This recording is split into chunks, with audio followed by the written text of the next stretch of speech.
हमारे साथ आज हिंदू महासभा की राष्ट्रीय सचिव पूजा सकुन पांडे और साथ में ही निरंजनी अखाड़े की महामंडलेश्वर अ, अन्नपूर्णा भारती जी हैं।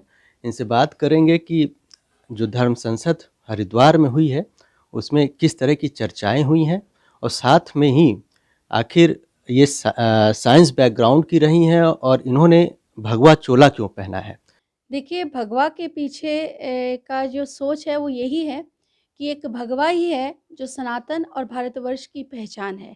एक भगवा ही है जिसके अंदर सब कुछ समायोजित है और जो धर्म रक्षार्थ, शास्त्र रक्षार्थ, शस्त्र रक्षार्थ, हिंदू रक्षार्थ और राष्ट्र रक्षार्थ जो है, हर तरीके से संबल है, शक्तिशाली है काम करने के लिए। तो इसीलिए हमने भगवा को लिया है। हरिद्वार में धर्म संसद हुई है, किसने आयोजित की है और इसमें क्या मुख्य मुद्दे उठे हैं और इन मुद्दों को आगे कैसे मतलब किस तरीके से इम्प्लीमेंट करेंगे।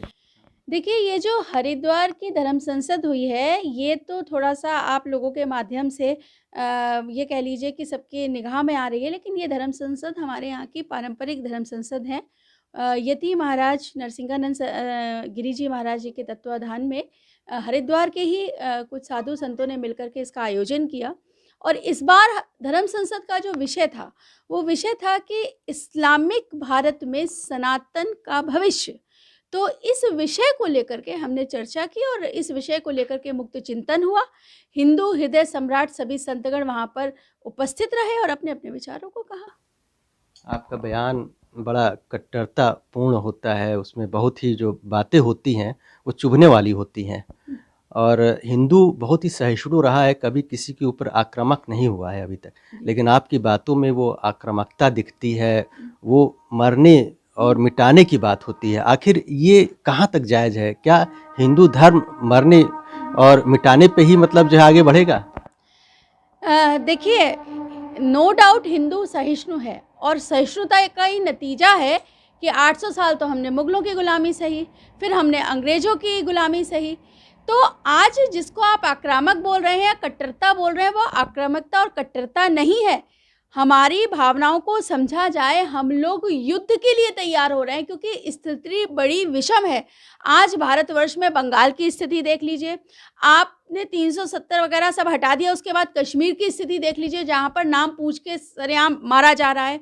आज भारतवर्ष में 9 राज्य जो हैं, वहाँ पर हिंदू जो है वो अल्पसंख्यक हो गया है।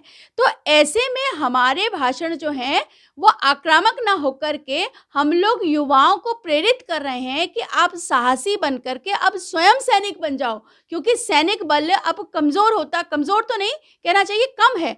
अब हर घर में सैनिक होना चाहिए। जिस तरीके से राक्षसी प्रवृत्ति और एक विशेष समुदाय के लोग जो हैं अपने धर्म की दुहाई देते हुए जो है जिहाद को प्राथमिकता दे रहे हैं, चाहे वो लव जिहाद हो, लैंड जिहाद हो, है ना? इतनी सारी चीज़ें हैं, धृष्टता कर रहे हैं और पूरे विश्व में उन लोगों ने आतंक मचा रखा है। ऐसे में इज़राइल की तरीके से हर घर में सैनिक होना चाहिए, ये हमारा आह्वान है। इसमें आक्रामकता कैसी? आपने कहा कि हिंदुओं को ज़्यादा बच्चे पैदा करने चाहिए, जबकि हिंदू बहुसंख्यक है इस देश में। क्या मतलब आपको डर है कि मुस्लिम इस देश पर दोबारा काबिज हो जाएगा, या आपको डर है कि 2029 में जो है इस देश में फिर से कोई मुस्लिम प्रधानमंत्री आ जाएगा? क्या इस बारे में आप मतलब जो धर्म संसद में भी कह चुकी हैं, तो थोड़ा सा इसको स्पष्ट कीजिए। क्या मतलब जो है हिंदू हिंदू जो है वो कमज़ोर हो गया है, डर गया है? हिंदू कमज़ोर नहीं हुआ है, हिंदू को यहाँ के सिस्टम ने कमज़ोर कर दिया है। हम कुछ कहते हैं तो हमारे ऊपर आरोपित किया जाता है। आप समझिएगा मेरी बात को।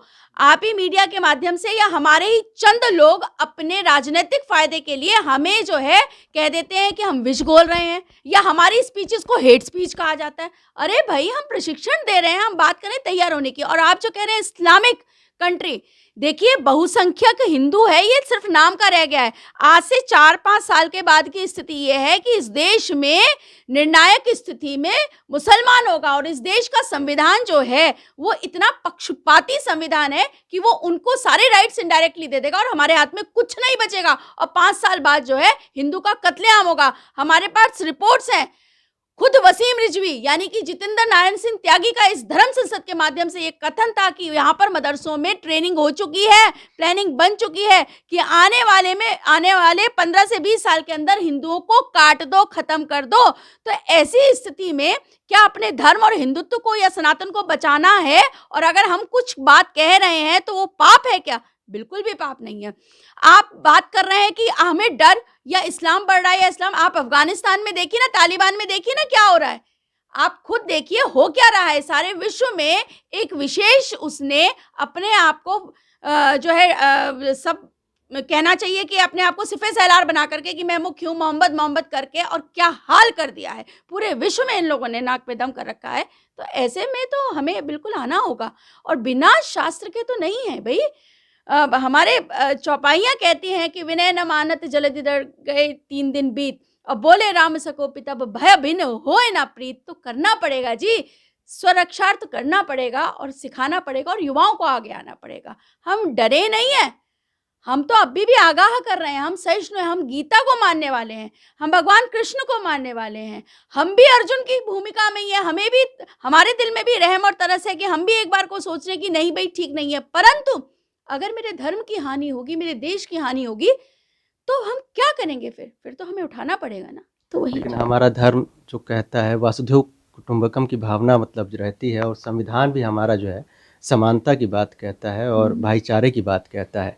तो आपको इन बयानों पर कभी पछतावा नहीं हुआ कि जिस तरीके के कट्टरवादी बयान हैं, हिंदू मुस्लिम हमारे देश में एक भाईचारा के तौर पे रह रहे हैं, तो कहीं ना कहीं मतलब जो है वासुदेव कुटुंबकम की भावना को कहीं ऐसा नहीं होता कि चोट पहुंचा रही हैं आप?